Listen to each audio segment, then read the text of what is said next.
నందు ప్రేమన్న దేవుని బిడ్డలందరికీ శుభాభివందనాలు తెలియజేస్తున్నాను. ఆయుషారోగ్యాన్ని ఇచ్చి ఉదయకాలంలో ప్రభును స్తుతించు భాగ్యాన్ని దయచేసిన దేవునికి స్తోత్రం కలుగునగాక.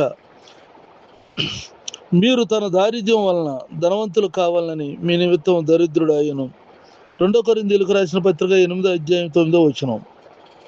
పరిశుద్ధుడు మా తండ్రి, నీకు వందనాలు చెల్లిస్తున్నాం.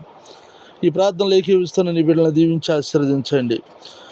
మా నిమిత్తము అయ్యా, మీరు దరిద్రుడు అయ్యారని లేఖనం సెలవిస్తూ ఉంది. మమ్మల్ని మంచి ఉన్నతమైన స్థితిలో ఉంచాలని మీరు కోరుకున్నారు. అందుని బట్టి నీకు స్తోత్రాలు. ఈ ప్రార్థనలో ఏకీవిస్తున్న నీ బిడ్డలో వారి అవసరతల అక్కర్లను తీర్చండి, దీవించి ఆశీర్వదించండి. వారి వ్యాపారాలు, వ్యవసాయ, ఉద్యోగాలు, చదువుల్లో తోడుగుండి సహాయం చేయండి. ఇంట్లో నుండి బయటకు వెళ్తున్నా, బయట నుండి ఇంటికి వస్తున్న కాపుదల భద్రతలో ఉంచండి. అయినా నీ రాకడ కొరకు సిద్ధపరచండి. రక్షణ లేని వారికి రక్షణ దయచేయండి.